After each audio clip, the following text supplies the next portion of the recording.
నమస్కారం. ఈరోజు మనతో ఉన్నారు రామిళ్ళ రాధిక గారు. ఇటీవలనే కాంగ్రెస్ పార్టీలో జాయిన్ అయినటువంటి వ్యక్తి వారు.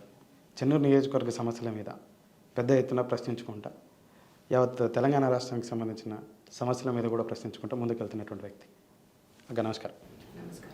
ఈరోజు కేసీఆర్కి రెండవ కుమారుడుగా పరిగణింపబడుతూ ఉన్నాడు బాల్క సుమన్ గారు. అత్యంత సన్నిహితంగా వెలుగుతూ ఉన్నాడు. ఉద్యమంలో కేసీఆర్ గారికి చెదురు వాళ్ళకి నిలవడానికి కారణం చేతనే వారికి అంత ప్రాధాన్యత దొరుకుతుందని చాలామంది భావిస్తాను. సరే, ఆ అంశాలని పక్కన పెడితే వారు పెద్దపల్లి పార్లమెంట్ సభ్యుడిగా చేయడం జరిగింది. ఇప్పుడు మీరు చెన్నూరు నియోజకవర్గం నుంచి పోటీ చేయాలనే ఆలోచనతో ఉన్నారని నేను వినడం జరిగింది.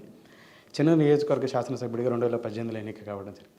మీ చెన్నూరు నియోజకవర్గాన్ని ఏ మేరకు అభివృద్ధివాదం వైపు బాల్క సుమన్ గారు తీసుకెళ్తున్నారని చెప్పేసి అంటే రాధిక గారు ఏం చెప్తారు?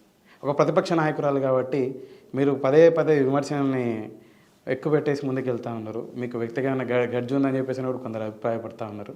ఏంటి అసలు బాల్క సుమన్ గారి పనితనం ఎలా ఉంది చెన్నూరులో? అంటే బాల్క సుమన్ గారి గురించి నేను చెప్పాల్సిన అవసరం లేదు. ఒక విద్యార్థి నాయకుడిగా వచ్చాడు. ఓకే, ఇదే కాంగ్రెస్ నాయకులని, ఇదే ప్రతిపక్షాన్ని మీరు మహా అంటే మీరు 100 కోట్లు 1000 కోట్లు మీరు దాచుకోవాలి, నా దగ్గర ఏం లేదు, మీరు నాకు పెద్ద చేయడానికి మీరు నాకు చేయగలిగింది ఏం లేదని మాట్లాడే వ్యక్తి ఆయన. మరి ఈరోజు ఆయన ఉన్న పరిస్థితి ఏంటి? ఈరోజు ఆయన ఒక డిక్టేటర్ లాగా ఆయన నడిపిస్తున్న విధానం ఏంటి? ఒక మండలంలో ఆయన తిరగడు, ఒక మండలంలో ఎవరికైనా కష్టం ఉంది అంటే ఆయన రాడు, ఒక అంశం మీద ఆయన చర్చించాడు. ఏది మాట్లాడినా కూడా మా కేసీఆర్ ఇట్లా చేస్తున్నాడు, మా కవితకి ఇట్లా చేస్తుంది, అంటే ఒక విధంగా ఏంటంటే హీఈస్ వాళ్ళకు ఒక రిప్రజెంటేటివ్ ఉన్నాడు, ఒక పపెట్ లాగా ఉన్నాడు వాళ్ళ చేతిలో. కానీ ఆయనకంటూ ఒక అస్తిత్వం ఉందని నేను అనుకోవట్లేదు. ఆయనకు అసలు అస్తిత్వం అనేది ఆయనకు లేదు. ఫస్ట్ థింగ్ అది, దట్స్ షూర్, అది ప్రూవెన్ ట్రాక్ రికార్డ్ అది. వై? బికాస్ ఇది ఎందుకు చెప్తున్నా, మీరు ఇందాక ఒక మాట అన్నారు, కేసీఆర్కి రెండో కుమారుడిగా చెప్పుకుంటున్నాడు. ఎప్పుడైనా అంటుగట్టినట్టే ఉంటుంది తప్పితే సొంత వేరు మన పునాది వేరుతోనైతే కాదది. ఈరోజు సిద్దిపేట డెవలప్మెంట్ చూడండి, మా చెన్నూరు డెవలప్మెంట్ చూడండి. మరి అదెందుకు అట్లుంది, ఇదెందుకు ఇట్లుంది? మరి నీకు సొంత రెండో కుమారుడు అని అనుకుంటే ఈ రోజుకి మా మండలంలో రోడ్లు సరిగా లేవు. మొన్న అందుకులపేటలో పైపులు కొట్టుకొని పోయినాయి. రేపటి రోజు వర్షం వస్తే కొన్ని ఊర్లు మునిగిపోతాయి, కొంత పంట నష్టం అవుతుంది. ఈ రోజు పరిస్థితుల్లో బస్ షెల్టర్స్ లేవు, కనీసం బస్ షెల్టర్స్ వల్ల టాయిలెట్స్ లేవు.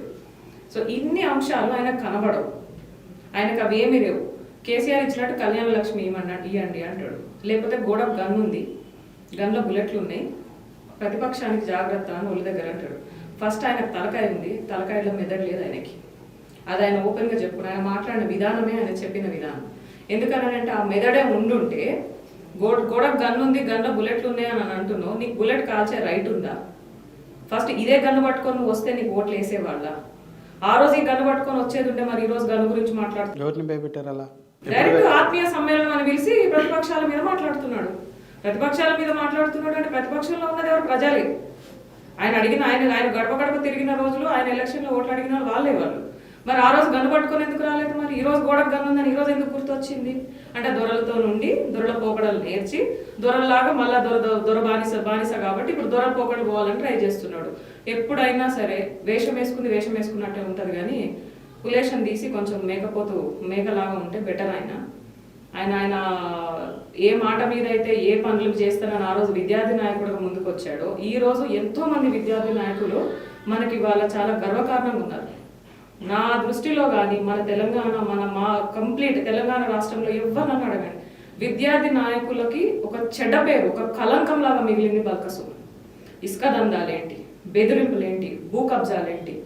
ఈ రోజు 170 యాక్ట్ మీద ఆయన పార్లమెంట్లో ఎందుకు ప్రస్తావించలే? ఈ రోజు ఎందుకు కొత్తగా మరి దాన్ని పట్టుకొని వస్తున్నారు? ఏం చెప్తుంది 170 act? 170 it's an assign lands. అక్కడ ఇప్పుడు మన మున్సిపల్ ఎలక్షన్స్ జరగవు. అక్కడ మందమరిలో స్ట్రీట్ లైట్స్ కూడా ఉండవు, రోడ్ డెవలప్మెంట్ ఉండదు, మన ఇల్లు వేసుకున్న వాళ్ళకి పట్టా భూములు ఇవ్వరు వాళ్ళు. సో అది అట్లే పెండింగ్ పెడుతున్నారు. ఫ్రాంక్గా చెప్పాలి, మీకు అర్థమయ్యే సింపుల్ భాషలో చెప్పాలంటే, ఒక మున్సిపాలిటీ ఫామ్ అయితే ఒక క్యాడర్ ఫామ్ అవుతుంది. క్యాడర్ ఫామ్ అవ్వాలంటే వీళ్ళ దందాలు చేయాలంటే ఒక 30-40 మందిని వీళ్ళు మేనేజ్ చేయాలి. ఇప్పుడు మున్సిపాలిటీ లేదనుకోండి, ఒక ఎమ్మెల్యే క్యాండిడేట్తోని పైరవీలు చేయించుకొని వాళ్ళు నడిపించుకోవచ్చు. వాస్తవంగా చెప్పాలంటే అది 170 తీసుకొచ్చి మున్సిపల్ ఎలక్షన్లు నడిపించి దానికంటూ ఒక హైరార్కీ క్రియేట్ చేసి ఒక మున్సిపాలిటీగా దాన్ని కన్వర్ట్ చేస్తే వీళ్ళ ఆటలు అక్కడ సాగు. అందుకని వాళ్ళు చేయరు. ఆయన 10 నిమిషాలు ఆయనకి ఎంత కాదు, ఎందుకు సీఎం గారు వెళ్ళి రాష్ట్రపతి చేతిలోనే ఉంది, మాట్లాడే ప్రతిపాదన పెట్టాలి కదా, మరి ఎందుకు పెట్టలేదు వాళ్ళు? ఎందుకు దాన్ని ఇప్పుడు 10 సంవత్సరాలు ఇచ్చాము మీకు అవకాశము, 10 సంవత్సరాల్లో ఈ అంశం మీకు గుర్తులేదా? మా ఇప్పుడు మన నల్లాలోదల్ గారు అక్కడ మాకు ఎమ్మెల్యేగా ఉన్నారు ఇంతకుముందు, ఆయన కూడా ఈ అంశం మీద ఎప్పుడు ప్రతిపాదించలేదు. కేవలం ఏంటంటే ఈరోజు వెంకటేష్ నేత గారిని తీసుకోండి, ఇంతకుముందు నల్లాలోదల్ గారిని తీసుకోండి, ఏ ప్రతిపక్షం నుంచి అయినా సరే ఒక షో కేజ్లో బొమ్మల్ని కొని వాళ్ళకు ఒక డెకరేటివ్ షో పీస్, అంటే మనం ఈ కొత్త ఇల్లు కట్టినప్పుడు కొన్ని సినిమాలలో చూస్తుంటాం, this I bought it from Italy, this is from Paris అన్నట్టు. సో అన్ని పార్టీల నుంచి ఒక షో డిస్ప్లే మెనిక్వీన్స్ తీసుకొచ్చి ఒక క్యాబినెట్ ఫామ్ చేశాడు. ఎవరికి కూడా అక్కడ బుర్ర లేదు, ఎవరికి కూడా వాళ్ళ ఐడెంటిటీ లేదు. వాళ్ళు కనీసం ఒక ప్రతిపాదన పెట్టాలి అసెంబ్లీలో. రాష్ట్రం అండి ఇది, ఎన్నో కాన్స్టిట్యున్సీస్ ఉన్నాయి, ఎన్నో సమస్యలు ఉన్నాయి. మీరు అసెంబ్లీలో ఎవరెవరు మాట్లాడంగా మీరు ఈ మధ్యలో యాజ్ మీరు ప్రెస్ పర్సన్, మీరు జస్ట్ ఇంతకుముందు అసెంబ్లీ లైవ్ మనం చూసేవాళ్ళం. అసలు అంతకుముందు మన చంద్రబాబు నాయుడు గారు, రాజశేఖర రెడ్డి గారు ఉన్న టైంలో అయితే మూవీ కంటే ఎక్కువ అదొక ప్రతిపక్షం ఎట్లా ఉండాలి అన్నది నేర్పించారు. ఈ రోజు ప్రతిపక్షం ఉందా?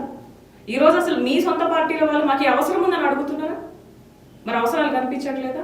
మొన్న ఎలక్షన్స్ లో మొన్న ఆత్మీయ సమ్మేళనం కేటీఆర్ గారు వచ్చినప్పుడు హైవేస్ అన్ని బల్కసుమన్ వల్లనే డెవలప్ అయింది. అవ్వలేదంటారా? మీరు అంటా ఉన్నారు చిన్న చిన్న రహదారులు కూడా వారు డెవలప్మెంట్ మరమ్మతులు చేయలేదని. పెద్ద ఎత్తున ఇంతకుముందు సింగిల్ వే కూడా సరిగా లేకపోతే ఇప్పుడు డబుల్ వే తీసుకురావడం కానీ, ఆ వే మొత్తం కూడా లైట్స్ని స్ట్రీట్ లైట్స్ వేయించడం కానీ, ఇంకా పెద్ద ఎత్తున స్కూల్ మరమ్మతులు, కొత్తగా కాలేజ్ కట్టించడం కానీ, వాటర్ ఇష్యూస్ లేకుండా చేయడం, పలు విధాలుగా చెన్నూరు నియోజకవర్గాన్ని అభివృద్ధి పదం వైపు తీసుకెళ్తా ఉంటాయి. రాధిక గారికి ఏమైనా వ్యక్తిగతమైన గర్జు ఉందా బాలకృష్ణ గారి మీద? మిమ్మల్ని ఎప్పుడైనా థ్రెటన్ చేయడం జరిగిందా? లేదండి, అసలు ఇంతవరకు నేను ఎప్పుడు పర్సనల్గా మాట్లాడలేదు. బట్ ఆయన పర్సనల్గా ఆయన తెలుసుకోవాల్సిన అవసరం కూడా నాకు లేదు. బికాస్ ఏంటంటే ఆయన ఒక జనానికి మాకు ప్రతినిధిగా ఆయన వెళ్ళాడు, మాకేదో మేలు చేస్తా అన్నాడు. ఒక చిన్న పిల్లడికి చాక్లెట్ కొనిస్తానని సాయంత్రం కొనిపోతున్నాడు, ప్రాణం తింటాడు. మొన్న 2018 ఎన్నికల్లో రాధిక గారు ఓటు ఎవరికి వేసారంటే? నేను సుమన్ గారికి వేసారా లేకపోతే మరి ఇతర సభ్యునికి వేసారా? సుమన్ గారికి నువ్వు మెడ మీద కత్తి పెట్టినా నేను వేయనండి టీఆర్ఎస్కి. ఏదైనా విశ్వసించి భంగపడ్డారా అనే కారణం చేత అడగడం జరిగింది? లేదండి, ఇప్పుడు వాళ్ళు చేసింది ప్రతిదీ కూడా వెన్నుపోటే. మీరు అంతెందుకు కరెక్ట్ గా ఈ రోజు కేసీఆర్ గారు ఎన్నిసార్లు చెన్నూరు నియోజకవర్గానికి వచ్చారు, ఎన్నిసార్లు జిల్లాల్లో తిరిగారు? ఎలక్షన్ ముందు ఇక ఉన్న క్యాంపెయినింగ్ స్టార్ట్ అయింది అన్నప్పుడు ఓపెన్ మీటింగ్స్ పెడతారు. ఈ రోజు ఆత్మీయ సమ్మేళనాలను ఈ రోజు పెడుతున్నారు, కానీ అసలు వాళ్ళు జనాల దగ్గరకు వచ్చింది ఎప్పుడు? ఎలక్షన్ ముందు రోజు వస్తాడు, ఆయన నోటికి వచ్చింది వాగేసి వెళ్ళిపోతాడు తప్పితే ఒక్క అంశం అన్న ఈ రోజు ఆయన 10 TMC వాటర్ తెస్తానన్నాడండి చెన్నూరుకి. అసలు 10 TMC వాటర్ స్టోరేజ్ ఎక్కడ చేస్తావు? అది అంటే బకెట్లో పట్టుకొచ్చేదా 10 TMC వాటర్? మరి అంత కాన్షియస్ లేకుండా ఎట్లా ఉన్నారు అసలు వాళ్ళ మాట?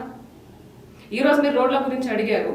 రామకృష్ణపూర్ వెళ్లే దగ్గర ఒక ఫ్లైఓవర్ హాఫ్ కన్స్ట్రక్టెడ్ మిగిలిపోయింది.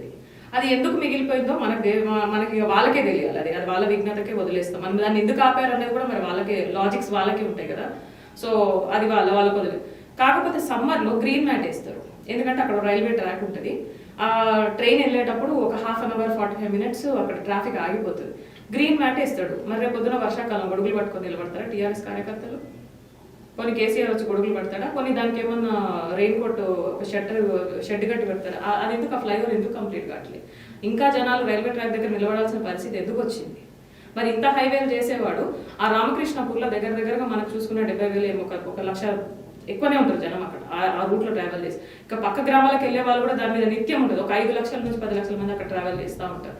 అంటే మా కాన్స్టిట్యున్సీయే కాదు, పక్క నుంచి వేరే దేనికి వెళ్ళినా సరే, సింగరేణికి వెళ్ళి ప్రతి ఒక్కరు కూడా ఆ రూట్లో ట్రావెల్ చేయాల్సిన వాళ్ళే. సో అది మెయిన్ రూట్లో రైల్వే ట్రాక్ ఇంకా అక్కడే ఉంది. తిరగాలంటే మళ్ళీ మందమని చుట్టూ తిరిగిపోవాలి. ఎందుకు వెళ్తున్నారు? దానికి రీజన్ నాకు అది క్లియర్గా దానికి వాళ్ళు ఎక్స్ప్లెనేషన్ ఇవ్వాలి. దానికి ఈరోజు గ్రీన్ మ్యాట్ వేసి జనాలకు మీరు ఎండ ఎందుకు, మళ్ళీ మసిపూసి మారేడుకాయ ఎందుకు చేస్తున్నారు? ఫస్ట్ అన్నం పెట్టరు, అన్నం ఆకలిస్తుంది అంటే అన్నం పెట్టరు. అన్నం పెడతాం అని నోరు ఇచ్చుకుంటూ ఉంటూ మేము ఆల్రెడీ బిర్యానీ పెట్టినాం కదా అంటారు. ఇది నాకు ఎక్కడ లాజిక్ అర్థం కావట్లేదు. సో మేము ఇంతకుముందు బిర్యానీ పెట్టేసినాం కదా అని మసిపూసి మారేడుకాయ చేస్తారు. కానీ ప్రతిదీ కూడా అరచేతిలో వైకుంఠం చూపిస్తున్నారు. ఈ రోజు మా చెన్నూరు కాన్స్టిట్యున్సీ కోల్బెల్ట్ ఏరియా ఒక మినీ రాజస్థాన్ లాగా ఉంటుంది. ఈ రోజు టెంపరేచర్ చూసుకోండి, జనాలు అల్లాడిపోతున్నారు. డస్ట్ ఎలర్జీతో మాక్సిమం పేషెంట్స్ COPDతో సఫర్ అవుతున్నారు, లంగ్స్ డ్యామేజ్తో సఫర్ అవుతున్నారు. ఏది కూడా ప్రత్యామ్నాయం ఉండదు, ఏది కూడా ఆలోచన ఉండదు. జనాల ప్రాణాలంటే లెక్కలేదు. ఇదే మాకు అండర్ మాన్యువల్ మైండ్స్ తగ్గిస్తానన్నమాట ఇచ్చారు కేసీఆర్.